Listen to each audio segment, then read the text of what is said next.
Hello guys, group 4 notification అనేది రావడం జరిగింది కదా.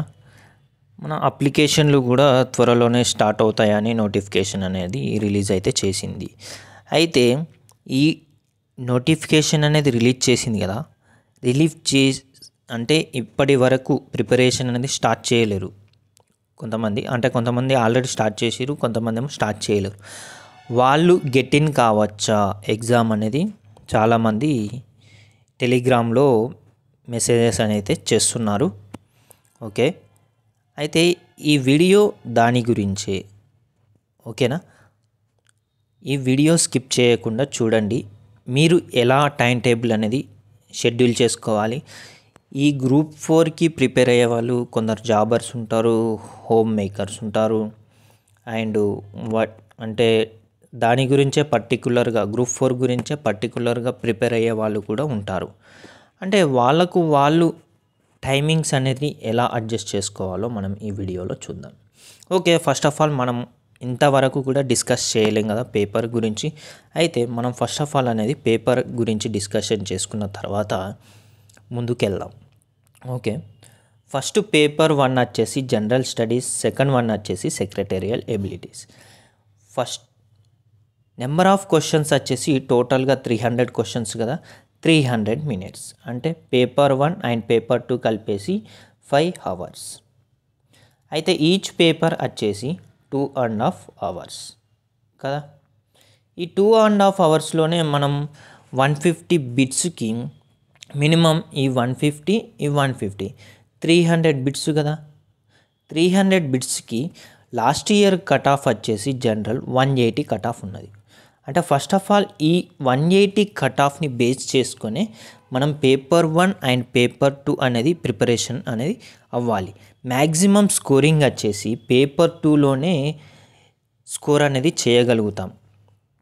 చేయగలుగుతారు. అండ్ పేపర్ 1 అనేది కొంచెం స్టాండర్డ్గా ఉంటుంది కాబట్టి, అంటే నాన్ మ్యాథ్స్ బ్యాక్గ్రౌండ్ వాళ్ళకేమో పేపర్ 2 కష్టం, మ్యాథ్స్ బ్యాక్గ్రౌండ్ వాళ్ళకేమో పేపర్ 1 కష్టం కదా. సో అందుకే ఎవరైతే ఏ బ్యాక్గ్రౌండ్ అంటే మ్యాథ్స్ బ్యాక్గ్రౌండ్ వాళ్ళు పేపర్ 2లో స్కోరింగ్ అనేది ఇంక్రీజ్ చేయడానికి ప్రాక్టీస్ చేయండి. అండ్ పేపర్ 1 ఎవరైతే నాన్ మ్యాథ్స్ బ్యాక్గ్రౌండ్ ఉంటారో వాళ్ళు పేపర్ 1లో స్కోరింగ్ ఇంక్రీజ్ చేయడానికి ఇంప్రూవ్మెంట్ అనేది చేసుకోండి. ఓకే, ఇందులో సిలబస్ వచ్చేసి పేపర్ 1 కరెంట్ అఫైర్స్ అనేది డైలీ చదువుతూనే ఉండండి. ఎందుకంటే కరెంట్ అఫైర్స్ అనేది డైలీ చదువుతూనే అర్థమవుతుంది. అంటే అన్నీ ఒకటేసారి కరెంట్ అఫైర్స్ చదివితే మనం సపోజు జూన్లో చదివినాం అనుకో, ఇప్పుడు డిసెంబర్ వస్తుంది, మళ్ళీ జూన్లో ఆగస్టులో చదివిన క్వశ్చన్లు అనేది మనకు గుర్తుకుండదు. అంటే కొంచెం డైలీ చదివేసి మళ్ళా రివిజన్ టైంలో మంత్లీ మ్యాగజైన్స్ అనేటివి ఉంటాయి. ఆ మంత్లీ మ్యాగజైన్స్ అనేటివి చదివితే కొంచెం అర్థమవుతుంది. ప్లస్ ఆ ఎగ్జామ్ టైంకి కొంచెం గ్రిప్ అనేది రావడం జరుగుతుంది. కాబట్టి కరెంట్ అఫైర్స్ అనేది కంపల్సరీగా డైలీ చదవండి. ఓకే, ఇవి 2 కరెంట్ అఫైర్స్, 1 అండ్ 2 వచ్చేసి కరెంట్ అఫైర్స్. ఇది general science in everyday life science, environmental issues and disaster management, geography and economy of India and Telangana. అంటే geography of India and Telangana, economy of India and economy of Telangana, ఈ 2 books చదవాలి. Geography of India ఒకటి, geography of Telangana. Okay, అది Indian constitution, salient features, political అంటే polity, modern Indian history. మీరు హిస్టరీలో Indian history, ancient అలాంటివి ఏం చదవనవసరం లే. మోడర్న్ ఇండియన్ హిస్టరీ అదొక్కటి చదివితే సరిపోతుంది, ఆల్రెడీ మెన్షన్ చేశాడు కాబట్టి. Then history of Telangana and Telangana movement, society, culture, heritage, arts and literature of Telangana and policies of Telangana states. Then paper 2 వచ్చేసి mental ability, verbal and non verbal. ఇక్కడనే ప్రీవియస్గా మినిమం 75 క్వశ్చన్స్ అనేటివి వచ్చాయి. ఈ 75 క్వశ్చన్స్లో మ్యాథ్స్ కూడా కొన్ని క్వశ్చన్స్ అనేటివి ఉన్నాయి. కాకపోతే మెంటల్ ఎబిలిటీ అనేది mental ability and logical reasoning ఇవి రెండు కలిపి 75 క్వశ్చన్సే. కాకపోతే ఇందులో న్యూమరికల్ సిస్టమ్స్ అనేటివి కూడా ఉంటాయి కదా, అది మ్యాథ్స్ కిందకే వస్తుంది. కాబట్టి ఈ సపోజ్ ఈ 60 దాకా mental ability and logical reasoning ఇవి ఒక 50 or 60 వచ్చి ఉంటాయి. అయితే ఓన్లీ ఇంగ్లీష్ వచ్చేసి 25 క్వశ్చన్స్ వచ్చాయి. ఓకే, ఇలా రావడం అనేది లాస్ట్ ఇయర్ అయితే జరిగింది. ఓకే, మీకు ఒకవేళ కరెంట్ అఫైర్స్ మంత్లీ బిట్స్ అనేవి మల్టిపుల్ చాయిస్ క్వశ్చన్స్ ఉంటాయి కదా, అయితే ఆర్కే స్టడీ పాయింట్ యాప్ ఉంది కదా, ఇది ఇన్స్టాల్ చేసుకోండి. ఇన్స్టాల్ చేసుకున్న తర్వాత ఆ స్టోర్కి వెళ్తే మీకు మంత్లీ కరెంట్ అఫైర్స్ పీడిఎఫ్ అనేది ఉంటుంది. అది మీరు పర్చేజ్ చేసుకోండి, మీకు యూస్ఫుల్గా ఉంటుంది. రివిజన్ టైంలో కానీ డైలీ ఇక చదవడంలో కానీ మీకు యూస్ఫుల్ అనేది ఉండడం జరుగుతుంది. ఓకే, ఈ ఇంగ్లీష్ అయితే రీఅరేంజ్మెంట్ ఆఫ్ సెంటెన్సెస్ అన్నాడు కదా, అంటే ఏబిసిడి అనేది అలా ఇస్తాడు. అంటే మీరు ఇంగ్లీష్ కూడా ఒక 2 టాపిక్స్ చదివితే సరిపోతుంది. కాంప్రహెన్షన్ అంటే ఆర్సి, రీడింగ్ కాంప్రహెన్షన్ అంటే వొకాబులరీ. అంటే మీకు ఇంకా పర్టికులర్గా కావాలంటే డైలీ హిందూ పేపర్ అనేది ఉంటుంది. అందులో సైడ్కి ఎడిటోరియల్లో ప్యాసేజ్ ఇవ్వడం జరుగుతుంది. అంటే మీకు రీడింగ్ స్కిల్స్ అనేది పెరుగుతాయి. కాబట్టి అది న్యూస్ పేపర్ అయితే చదవండి. అండ్ రీఅరేంజ్మెంట్ అయితే డైలీ ఇలానే ఉంటుంది, ఏబిసిడిఈ అని. అంటే ఇలా ఏబిసిడిఈ అని ఇస్తాడు. ఇందులో ఏదైతే ఫస్ట్ అవుతుంది, సెకండ్, థర్డ్ ఇలా సీరియల్గా మనం సీక్వెన్స్ అనేది ఆర్డర్ అనేది చేయాలి. ఇది రీఅరేంజ్మెంట్. ఓకే, ఇంకా ఎవరైనా గ్రూప్ 4కు సంబంధించిన వీడియోస్ ఇంకా పర్చేజ్ చేయకుంటే ఆర్కే స్టడీ పాయింట్ యాప్ అనేది ఇన్స్టాల్ చేసుకొని కేవలం 499 రూపీస్కి మాత్రమే మీకు అందివ్వడం జరుగుతుంది హెచ్డి క్వాలిటీ వీడియోస్. ఓకే, మీకు కంటెంట్ కూడా ఎక్సలెంట్ కంటెంట్ అనేది ఉంటుంది. కాబట్టి మీరు ఈ ఆపర్చునిటీ అనేది మిస్ చేసుకోకండి. ఓకేనా, థ్యాంక్ యూ గైస్.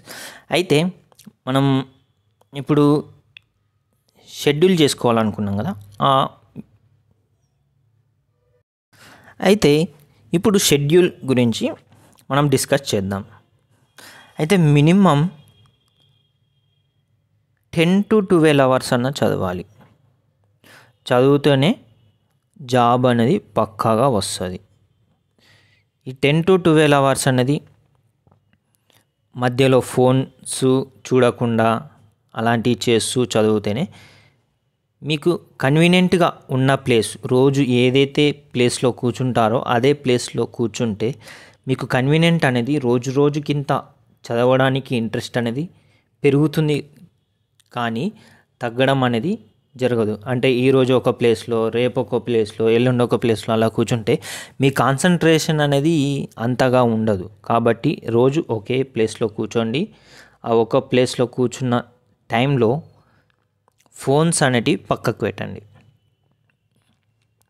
అంటే క్లాసెస్ వినే టైంకి ఫోన్ అనేది వాడుకోండి. కాకపోతే ఇప్పుడు బుక్స్ ఉంటాయి కదా, బుక్స్ కూడా పర్చేజ్ చేసినవి ఉంటారు. బుక్స్ ఆథర్స్ అలాంటివి చదువుతారు. కాబట్టి ఆ బుక్ చదివినప్పుడు కానీ, నోట్స్ ప్రిపేర్ చేసుకున్నవి చదివినప్పుడు కానీ ఫోన్స్ అనేటివి పక్కకు పెట్టండి. పక్కకు పెట్టి చదువుకోండి. అయితే షెడ్యూల్ అనేది ఎలా చేసుకోవాలంటే, ఇప్పుడు మనకేంది, ఇప్పుడు డిసెంబర్, దెన్ జనవరి, ఫిబ్రవరి, మార్చ్. ఎగ్జామ్ టైమింగ్ వచ్చేసి ఏప్రిల్ ఆర్ మే, అంటే పర్టికులర్గా డేట్ అనేది మెన్షన్ చేయలేడు. అయితే మనకున్న మంత్స్ ఎన్ని, ఓన్లీ 4 months మాత్రమే. అయితే ఇప్పుడు మ్యాథ్స్ బ్యాక్గ్రౌండ్ వాళ్ళు ఉంటారు, నాన్ మ్యాథ్స్ బ్యాక్గ్రౌండ్ వాళ్ళు ఉంటారు కదా. మ్యాథ్స్ బ్యాక్గ్రౌండ్ వాళ్ళు కొంచెం పేపర్ 1లో స్కోరింగ్ చేసుకోవడానికి ఈ 2 months అనేది డిసెంబర్ అండ్ జనవరి, అంటే పర్టికులర్గా డిసెంబర్ జనవరిలో history, polity and science daily ఎట్లా కరెంట్ అఫైర్స్ చదువుతారు కాబట్టి అంతగా అవసరం లేదు. కాబట్టి ఈ 3 టాపిక్స్ పైన కాన్సన్ట్రేట్ అనేది చేయడం జరిగితే మీకు స్కోర్ అనేది ఇంక్రీజ్ అనేది అవ్వడం జరుగుతుంది. ఓకేనా.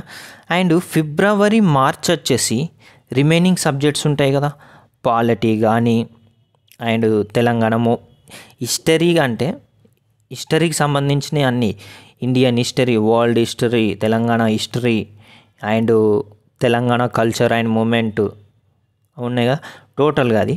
అండ్ పాలిటీ కూడా సేమ్. ఈ ఓన్లీ డిసెంబర్లోనే అయ్యేటట్టుగా మ్యాక్సిమం పాసిబిలిటీ చేసుకోండి హిస్టరీ అండ్ పాలిటీ. అండ్ జనవరికి వచ్చేసి ఓకే డిసెంబర్లో వచ్చేసి టోటల్గా హిస్టరీలో Telangana history, Indian history, world history ఈ టోటల్గా డిసెంబర్లో షెడ్యూల్ చేసుకోండి. అండ్ జనవరిలో వచ్చేసి పాలిటీ ఉంది కదా, పాలిటీ సైన్సు, కరెంట్ అఫైర్స్ వచ్చేసి డైలీ చదువుతారు కాబట్టి అంతగా షెడ్యూల్ అవసరం లేదు. Polity science and Telangana movement, Indian geography ఉంది కదా, జాగ్రఫీ. ఇది జనవరి ప్లస్ ఫిబ్రవరిలో. హిస్టరీ అయితే ఓన్లీ డిసెంబర్లోనే పర్టికులర్గా షెడ్యూల్ చేసుకోండి. అయితే ఈ హిస్టరీకి ఒకవేళ డిసెంబర్లో టైం మిగిలితే పాలిటీ అనేది ఇందులోనే యాడ్ చేసుకోండి. ఇందులో యాడ్ చేసుకున్నారనుకో మనకి లాస్ట్కి రివిజన్ అనేది చాలా టైం అనేది మిగులుతుంది కాబట్టి ఇంకొకసారి రివిజన్ అనేది షెడ్యూల్ చేసుకోవచ్చు. So Indian geography, Telangana geography, Indian movement, Telangana movement వచ్చేసి ఓన్లీ జనవరి ఫిబ్రవరిలోనే షెడ్యూల్ చేసుకోండి. ఓకే. మార్చికి వచ్చేసి ఇంకా రిమైనింగ్ టాపిక్స్ ఉంటాయి కదా, ఆ టాపిక్స్ విత్ ఇప్పుడు మనం డిసెంబర్, జనవరి, ఫిబ్రవరిలో ఏదైతే చదివారో కొంచెంగా రివిజన్ అనేది స్టార్ట్ చేయాలి. ప్లస్ మల్టిపుల్ చాయిస్ క్వశ్చన్స్ ఉంటాయి కదా, ఆ మల్టిపుల్ చాయిస్ క్వశ్చన్స్ కూడా ప్రాక్టీస్ చేయడం అనేది జరిగితే స్కోరింగ్ అనేది ఇంప్రూవ్ అవ్వడానికి జరుగుతుంది. అయితే మ్యాథ్స్ ఎప్పుడు చేయాలి అది కూడా నేను చెప్తాను. అయితే నాన్ మ్యాథ్స్ బ్యాక్గ్రౌండ్ వాళ్ళు మ్యాథ్స్ ఎప్పుడు చేయాలంటే, ఇప్పుడు సపోజ్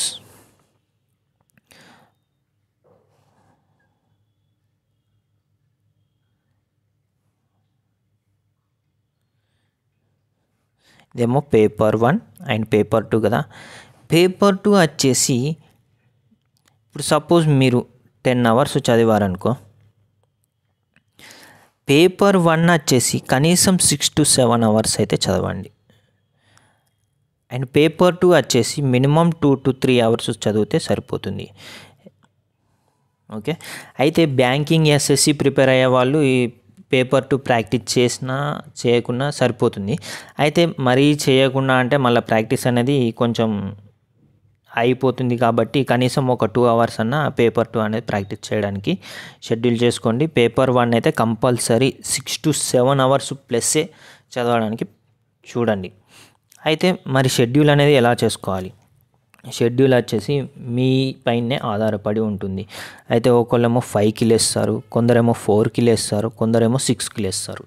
నైటు పడుకోవడం ఒకళ్ళేమో 10, 11 అంటారు, 12 అంటారు. అయితే మీ టైమింగ్స్ని బట్టి ఇప్పుడు 5కి లేచిరను, ఉదయం 5కి లేస్తే 5 to 8 వరకు అండ్ 8 to 9 వరకు బ్రేక్ఫాస్ట్ అనేది చేయండి. బ్రేక్ఫాస్ట్ కానీ ఓకే బ్రేక్ఫాస్ట్ అలాంటివి ఇంకా రిమైనింగ్ ఉంటాయిగా. అయితే 8 to 9:30 వరకు అవి చేస్తే తర్వాత 9:30 to 1:30 or 1 ఓకే 9:30 to 1 అనేది ఇలా టైమింగ్ అనేది పెట్టుకోండి. 1 to 2 వచ్చేసి లంచ్ టైం తీసుకోండి. 2 to 5 మళ్ళీ ఒక టైం పెట్టుకోండి. 5 to 5:30 వచ్చేసి స్నాక్స్ ఏదో ఒకటి ఉంటుంది కదా, కాబట్టి 5 to 5:30 ఒక టైం పెట్టుకోండి. అండ్ 5:30 to 8 ఇలా మీరు ఏ టాపిక్ చదువుతారు అనేది మీ ఇష్టం అది. అయితే డిసెంబర్లో మాత్రం కంపల్సరీ హిస్టరీ అనేది చదవండి. అయితే మరి మీరు బ్రేక్ అనేది ఎప్పుడు తీసుకోవాలంటే ఇప్పుడు 8 to 9 ఉంది కదా, అంటే ఫోన్స్ మాట్లాడడము, చాటింగ్ చేసుకోవడము, డిన్నరు అనేది ఈ టైమింగ్లోనే అయిపోవాలి. 8 to 9 ఓన్లీ 1 అవర్ మాత్రమే తీసుకోవాలి. అయితే తర్వాత 9 to మీరు ఎప్పుడైతే లెఫ్ట్ అవుతారో అప్పుడు ఆ టైమింగ్ అనేది మీరు షెడ్యూల్ చేసుకోండి. అయితే